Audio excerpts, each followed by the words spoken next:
ನನಗೆ ತುಂಬಾ ಆತ್ಮೀಯರು, ತುಂಬಾ ಹೊಂದಾಣಿಕೆಯಿಂದ ಇದ್ದಂತ ಈ ಚುನಾವಣೆಯಿಂದ ಸ್ವಲ್ಪ ಇದಾಯ್ತಷ್ಟೇ. ನಮ್ಮ ಶ್ರೀನಾಥಣ್ಣ ಅವರು ಏನನ್ನ ಕರೆಕ್ಟ್ ಆಗಿರೋಣ, ಇವಾಗ ಹಂಗೆ ಇದೀವಿ. ಶ್ರೀನಾಥಣ್ಣ ನಾವು ಮೊದಲಿಂದನೂ ತುಂಬಾ ಆತ್ಮೀಯರು. ನಾನು ಯಾವಾಗಲೂ ಅಣ್ಣ ಅಣ್ಣ ಅನ್ಕೊಂಡು ಕರೀತಾ ಇದ್ದೆ. ಇವತ್ತು ನನಗೆ ಅಣ್ಣನೇ ಅವರು, ಇವತ್ತು ಅಣ್ಣನೇ. ನನ್ನ ಇವತ್ತು 2.5 ವರ್ಷ ಆಯ್ತು. ಎಲ್ಲೇ ಆಗಲಿ, ಯಾವುದೇ ಒಂದು ವಿಚಾರದಲ್ಲಾಗಲಿ CM ಶ್ರೀನಾಥಣ್ಣ ಅವ್ರ ಹೆಸರು, ಅವ್ರ ಬಗ್ಗೆ ಏನು ನಾನು ಮಾತಾಡಿಲ್ಲ. ನಾನು ಮಾತಾಡಿದ್ದೀನಿ, ನಾನು ಏನು ಮಾತಾಡಿಲ್ಲ. ನಮ್ಮ ಅಣ್ಣ ಅಂತ ಹೇಳಿದ್ದೀನಿ, ವಿಶ್ವಾಸ ಇದೆ. ಇವತ್ತು ನೀವು ಬಂದಿರೋದು, ನನಗೆ ಎಲ್ಲರೂ ಬಂದಿರೋದಕ್ಕಿಂತ ನೀವು ಬಂದಿರೋದೇ ನಾನು ಖುಷಿಯಾಗಿರೋದು. ಕನ್ನಡ ರಾಜ್ಯೋತ್ಸವ ಹಬ್ಬದ ಶುಭಾಶಯಗಳು. ಅಂದರೆ ನಮ್ಮ ಡಾಕ್ಟರ್ ರಾಜ್ಕುಮಾರ್ ಸಾಹೇಬರು ಹುಟ್ಟಿದರೆ ಕನ್ನಡ ನಾಡಲ್ಲಿ ಹುಟ್ಟಬೇಕು, ಮೆಟ್ಟಿದರೆ ಕನ್ನಡ ನಾಡಲ್ಲಿ ಹುಟ್ಟಬೇಕು ಅಂತ ಹೇಳಿದ್ದಾರೆ. ಕರ್ನಾಟಕದಲ್ಲಿ ಹುಟ್ಟಿದ್ದವರು ಇಡೀ ಪ್ರಪಂಚದಲ್ಲಿ ಟಾಪ್ ಜಾಗದಲ್ಲಿದ್ದಾರೆ. ಕರ್ನಾಟಕದಲ್ಲಿ ಹುಟ್ಟಿದವರು ಟಾಪ್ ಇದರಲ್ಲಿ ಇದ್ದಾರೆ. ಇವತ್ತು ದೇಶದಲ್ಲಿ ಯಾರು ಕಂಡದೇ ಇರುವಂಥದ್ದನ್ನು ಕರ್ನಾಟಕ ಪ್ರಜೆಗಳು ಕಂಡಿದ್ದಾರೆ. ಇವತ್ತು ನಾವು ನೋಡ್ಬೋದು, ಕುವೆಂಪು ಅವರು, ಇಂಥವರೆಲ್ಲ ಮಹಾನೀರು. ನಮ್ಮ ಕೋಲಾರಿಗೆ ತಗೊಂಡ್ರೇನೆ DV ಗುಂಡಪ್ಪನವರು, ಇವರೆಲ್ಲ ಸಾಮಾನ್ಯ ಪ್ರಜೆಗಳಲ್ಲ. ಕರ್ನಾಟಕಕ್ಕೆ ಮೊದಲನೇ ಮುಖ್ಯಮಂತ್ರಿ ಕೊಟ್ಟಿರುವಂಥ ಒಂದು ಕೀರ್ತಿ ನಮ್ಮ ಕೋಲಾರಕ್ಕೆ ಇದೆ.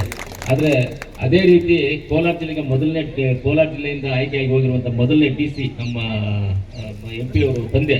ಈ ಥರ ಕೋಲಾರಕ್ಕೆ ಅನೇಕ ಕೊಡುಗೆಗಳು ಕೊಟ್ಟಿರುವಂಥ ಈ ಹಿಸ್ಟ್ರಿ ಇದೆ. ಅದಂದ್ರೆ ಈ ಕನ್ನಡ ನಾಡಲ್ಲಿ ಹುಟ್ಟಿದವರಿಗೆ ಇದೆಲ್ಲ ಅದೃಷ್ಟಗಳು ಸಿಗೋದು ತುಂಬಾ ಮುಖ್ಯವಾಗಿದೆ. ಇವತ್ತು ಇಡೀ ಭಾರತ ದೇಶದಲ್ಲಿ ಲೆಕ್ಕ ಮಾಡಿಕೊಂಡ್ರೆ ಕರ್ನಾಟಕದಲ್ಲಿರ್ತಕ್ಕಂಥ ರಾಜಕೀಯನೇ ತುಂಬಾ ಚೆನ್ನಾಗಿರೋದ್ರಲ್ಲಿ. ಇಲ್ಲಿ ಒಂದು MLA ಅಂದ್ರೆ ಗನ್ಮ್ಯಾನ್ಗಳು, ಪೊಲೀಸು, ಸೆಕ್ಯೂರಿಟಿ ಇದೆಲ್ಲ ಏನೂ ಇರಲ್ಲ. MP ಅವರದ್ದು ಏನೂ ಇರಲ್ಲ. ಅದೇ ನೀವು ತಮಿಳುನಾಡು, ಕೇರಳಕ್ಕೆ ಹೋಗಿ 4 ಪೊಲೀಸ್ ಜೀಪು, 30 ಜನ ಗನ್ಮ್ಯಾನ್ಗಳು ಇಟ್ಕೊಂಡು ಯಾರು ಹತ್ರಕ್ಕೆ ಬರದೆ ಮಾತಾಡಕ್ಕಾಗದೆ ಪಕ್ಕದಲ್ಲಿ ಯಾರು ಕುತ್ಕೊಳ್ತಾ ಇರ್ತಾರೆ. ಆದ್ರೆ ಕರ್ನಾಟಕದಲ್ಲಿ ಹುಟ್ಟಿರ್ತಕ್ಕಂಥವ್ರು, ಕನ್ನಡದ ಭಾಷೆ ಕಲ್ತಿರ್ತಕ್ಕಂಥವ್ರು, ಕನ್ನಡದ ಕಾವೇರಿ ನೀರು ಕುಡಿದಿರುತ್ತವರು ಇವತ್ತು ಎಲ್ಲರ ಸಾಮಾನ್ಯ ಪ್ರಜೆಗಳ ಜೊತೆ ಹೊಂದಾಣಿಕೊಂಡು ಹೋಗುವಂತ ಒಂದು ಅವಕಾಶ ಇದೆ ಅಂದ್ರೆ ಅದು ಕರ್ನಾಟಕದಲ್ಲಿ ಮಾತ್ರ ಈ ಅವಕಾಶ ಇದೆ.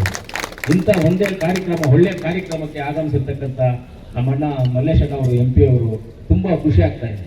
ನಮ್ಮವ್ರು ಕೈ ಕೊಟ್ಟರೆ ಯಾವಾಗಾದ್ರೂ ಒಂಥರ ಸಣ್ಣಿಗೆ ಚೆನ್ನಾಗಿರುತ್ತೆ, ನಮ್ಗೆ ಖುಷಿ ಆಗುತ್ತೆ. ಅವ್ರು ಕೈ ಹಿಡ್ಕೊಳ್ಳೋದು ಚೆನ್ನಾಗಿರುತ್ತೆ, ನಮಗೆ ಅಷ್ಟು ಒಂದು ಖುಷಿ ಆಗುತ್ತೆ. ಬಿಸಿ ಇರೋದಿಲ್ಲ, ಶಾಕ್ ಹೊಡೆಯಲ್ಲ, ತುಂಬಾ ಚೆನ್ನಾಗಿರುತ್ತೆ.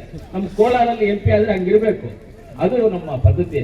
ಅದೇ ರೀತಿ ನಮ್ಮ ಮಾರ್ಗದರ್ಶಕರಾದ ಅನಿಲಣ್ಣವರು, MLC, ಆಮೇಲೆ ಹಿರಿಯರಾದಂಥ ಗೋವಿಂದರಾಜಣ್ಣ ಅವರು. ಗೋವಿಂದರಾಜಣ್ಣವ್ರು ಹೆಂಗೆ ಅಂದ್ರೆ ಕಷ್ಟಕಾಲಕ್ಕೆ ಆಗುವಂಥವ್ರು, ಎಲ್ಲಾ ರೀತಿಯಲ್ಲಿ ನಮಗೆ ಕರ್ನಾಟಕದಲ್ಲಿ ಇಂಥವ್ರು ಇರ್ತಾರೆ, ನಮ್ಮ ಕಷ್ಟಕಾಲಕ್ಕೆ ಆಗೋರು ಇರ್ತಾರೆ ಗೋವಿಂದರಾಜಣ್ಣ ಅಂತವ್ರು. ಅದಕ್ಕೆ ಗೋವಿಂದರಾಜಣ್ಣ ಅವ್ರಿಗೂ ಧನ್ಯವಾದಗಳು ತಿಳಿಸ್ತೀನಿ. ಆಮೇಲೆ ನಮ್ಮ ಕನ್ನಡ ಸಾಹಿತ್ಯ ಪರಿಷತ್ತು ಅಧ್ಯಕ್ಷರು, ಕನ್ನಡದ ಬಗ್ಗೆ ಹೋರಾಟ, ಕನ್ನಡದ ಬಗ್ಗೆ ಗಮನ ಇರಲಿ, ಕನ್ನಡದ ಬಗ್ಗೆ ಕಲೀರಿ, ಕನ್ನಡವನ್ನು ಉಳಿಸಿ ಅಂತ ಯಾವತ್ತೂ ಹೋರಾಟವನ್ನು ಮಾಡ್ಕೊಂಡು ನಮ್ಮ ಗೋಪಾಲ್ ಗೌಡರು, ಅವ್ರಿಗೂ ನಾನು ಧನ್ಯವಾದಗಳನ್ನು ತಿಳಿಸ್ತೀನಿ.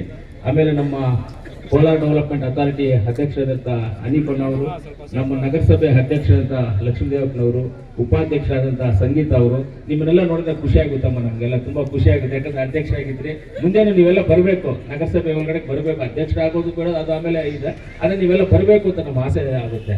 ಅದೇ ರೀತಿ ನನಗೆ ತುಂಬಾ ಆತ್ಮೀಯರು, ತುಂಬಾ ಹೊಂದಾಣಿಕೆಯಿಂದ ಇದ್ದಂತ ಈ ಚುನಾವಣೆಯಿಂದ ಸ್ವಲ್ಪ ಇದಾಯ್ತಷ್ಟೇ. ನಮ್ಮ ಶ್ರೀನಾಥಣ್ಣ ಅವರು ಏನನ್ನ ಕರೆಕ್ಟ್ ಆಗಿರೋಣ, ಇವಾಗ ಹಂಗೆ ಇದೀವಿ. ಶ್ರೀನಾಥಣ್ಣ ನಾವು ಮೊದಲಿಂದನೂ ತುಂಬಾ ಆತ್ಮೀಯರು. ನಾನು ಯಾವಾಗಲೂ ಅಣ್ಣ ಅಣ್ಣ ಅನ್ಕೊಂಡು ಕರೀತಾ ಇದ್ದೆ. ಇವತ್ತು ನನಗೆ ಅಣ್ಣನೇ ಅವರು, ಇವತ್ತು ಅಣ್ಣನೇ. ನನ್ನ ಇವತ್ತು 2.5 ವರ್ಷ ಆಯ್ತು. ಎಲ್ಲೇ ಆಗಲಿ, ಯಾವುದೇ ಒಂದು ವಿಚಾರದಲ್ಲಾಗಲಿ CM ಶ್ರೀನಾಥಣ್ಣ ಅವ್ರ ಹೆಸರು, ಅವ್ರ ಬಗ್ಗೆ ಏನು ನಾನು ಮಾತಾಡಿಲ್ಲ. ನಾನು ಮಾತಾಡಿದ್ದೀನಿ, ನಾನು ಏನು ಮಾತಾಡಿಲ್ಲ. ನಮ್ಮ ಅಣ್ಣ ಅಂತ ಹೇಳಿದ್ದೀನಿ, ವಿಶ್ವಾಸ ಇದೆ. ಇವತ್ತು ನೀವು ಬಂದಿರೋದು, ನನಗೆ ಎಲ್ಲರೂ ಬಂದಿರೋದಕ್ಕಿಂತ ನೀವು ಬಂದಿರೋದೇ ನಾನು ಖುಷಿಯಾಗಿರೋದು. ಕನ್ನಡ ರಾಜ್ಯೋತ್ಸವ. ಆಮೇಲೆ ನಮ್ಮ ಶಂಶೇರ್ ಅವರು, ನಮ್ಮ ಶಿವಣ್ಣವರು, ನಮ್ಮ ಚೆಂಜಮಲೆ ರಮೇಶ್ ಅವರು, ನಮ್ಮ ಅಪ್ಸರಣ್ಣ ಅವರು, ಎಲ್ಲ ನಮ್ಮ ಮುರಳಿ ಅವರು, ಈ ಭಾಗದ ನಗರಸಭಾ ಸದಸ್ಯರಾದಂಥ ಅಂಬರೀಷ್ ಅವರು ಇದ್ದಾರೆ. ಅದೇ ರೀತಿ ನಮ್ಮ ರಾಮಣ್ಣವರು, ನನ್ನ ಆತ್ಮೀಯರು ರಾಮಣ್ಣವರು ಇದ್ದೀರಾ.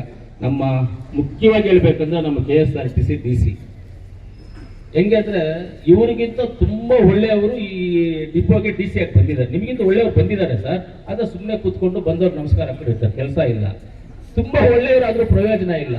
ಆದ್ರೆ ನೀವು ಬಂದ್ಮೇಲೆ ಒಳ್ಳೆ ರೂಟ್ಗಳು ಮಾಡಿದ್ದೀರಾ. ಯಾವುದೇ ನಿಮ್ಮ ಡಿಪೋನಲ್ಲಿರ್ತಕ್ಕಂಥ ಡ್ರೈವರ್ಸ್ ಆಗ್ಬೋದು, ಮೆಕ್ಯಾನಿಕ್ಸ್ ಆಗ್ಬೋದು, ಕಂಡಕ್ಟರ್ಸ್ ಆಗ್ಬೋದು, ಯಾರೇ ಆಗಲಿ ಕಂಪ್ಲೇಂಟ್ಸ್ ಏನು ಹೇಳೋದಿಲ್ಲ. ನಮಗೆ ಬೇಕಾಗಿರೋದು ಅದನ್ನೇ ಬೇಕಾಗಿರೋದು. ನಮ್ಮವ್ರಿಗೂ ಕಂಪ್ಲೇಂಟ್ ಬರ್ತಾ ಇದ್ರೆ ನಮ್ಗೆ ಸಾಕು, ಸಂತೋಷ, ಖುಷಿ ಆಗುತ್ತೆ.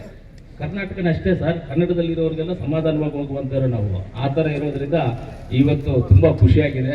ಮುಖ್ಯವಾಗಿ ಇವತ್ತು ಕನ್ನಡ ಪರ ಹೋರಾಟಗಾರರು, ಮಾಧ್ಯಮ ಮಿತ್ರರು, ಪತ್ರಕರ್ತರು ಎಲ್ಲರಿಗೂ ಅಷ್ಟೇ ಇವತ್ತು ತುಂಬಾ ಖುಷಿ ಆಗ್ತಾ ಇದೆ. ಯಾಕಂದ್ರೆ ಅಲ್ಲಿ ನೋಡಿ, ನಮ್ಮ ಸೋಮೇಶ್ವರ ದೇವಸ್ಥಾನ, ಕೋಟಿಲಿಂಗೇಶ್ವರ ದೇವಸ್ಥಾನ, ಅರಣ್ಯ ಆಂಜನೇಯ ಸ್ವಾಮಿ ದೇವಸ್ಥಾನ ಬಂಗಾರಪೇಟೆ, ಆಮೇಲೆ ನಮ್ಮ ವೆಂಕಟರಮಣ ಸ್ವಾಮಿ ದೇವಸ್ಥಾನ, ಚಿಕ್ಕ ತಿರುಪತಿ ದೇವಸ್ಥಾನ, ಆಮೇಲೆ ನಮ್ಮ ಶ್ರೀನಿವಾಸಪುರ ವೆಂಕಟರಮಣ ಸ್ವಾಮಿ ದೇವಸ್ಥಾನ, ಆಮೇಲೆ ವಿರೂಪಾಕ್ಷಿ ದೇವಸ್ಥಾನ ಮುಳಬಾಗ್ಲು, ಈ ಥರ ಸೋಮೇಶ್ವರ ದೇವಸ್ಥಾನ, ಇದೆಲ್ಲ ಬಂದ್ಬಿಟ್ಟು ತೋರಿಸ್ತಾ ಇದ್ದೀರಾ ಸರ್. ಅದಕ್ಕೆ ನನಗೊಂದು ಅಡ್ವೈಸ್ ಮಾಡ್ತೀನಿ ತಮಗೆ. ಇದೆಲ್ಲ ಯಾಕೆ ಒಂದು ಬಸ್ಸನ್ನು ಟ್ರಿಪ್ ಅಂತ ಮಾಡಬಾರ್ದು? ಈ ದೇವಸ್ಥಾನಗಳ ಹೆಸರು ಹಾಕ್ಬಿಟ್ಟು ಒಂದು ಟ್ರಿಪ್ ಏನಂದ್ರೆ, ಎಕ್ಸಾಂಪಲ್ಗೆ ನಂದೇನಂದ್ರೆ, ಇವತ್ತು ಕನ್ನಡ ರಾಜ್ಯೋತ್ಸವ ದಿವಸ ಕೋಲಾರಕ್ಕೆ ಅದೊಂದು ಗಿಫ್ಟ್ ಕೊಡೋಣ ನಾವು. ಕೋಲಾರ ಜನಕ್ಕೆ ಒಂದು ಗಿಫ್ಟ್, ಒಂದು ಟ್ರಿಪ್ ಅದನ್ನು ಮಾಡಬೇಕು. ಒಂದು ಸಿಟಿ ಭೈರವೇಶ್ವರ ಸ್ಟಾರ್ಟಿಂಗ್ ಪಾಯಿಂಟ್.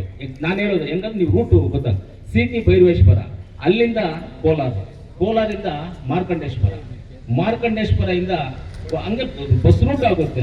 ಮಾರ್ಕಂಡೇಶ್ವರದಿಂದ ಚಿಕ್ಕ ತಿರುಪತಿಗೆ ಹೋಗಿ ಮಾರ್ಕಂಡೇಶ್ವರಕ್ಕೆ ಬಂದು, ಅಂದ್ರೆ ನೀವು ರೂಟ್ ಮಾಡ್ಕೋಬೇಕು ಇದೆಲ್ಲ. ಚಿಕ್ಕ ತಿರುಪತಿ, ಮಾರ್ಕಂಡೇಶ್ವರ, ಕೋಟ್ಲಿಂಗೇಶ್ವರ, ಬಂಗಾರ ತಿರುಪತಿ, ಆವಣಿ, ವಿರೂಪಾಕ್ಷಿ, ಮುಳಬಾಗಿಲು ಆಂಜನೇಯ ಸ್ವಾಮಿ, ಆಮೇಲೆ ಕುರುಡುಮಲ ಗಣಪತಿ, ಗರುಡ ದೇವಸ್ಥಾನ, ಇದನ್ನು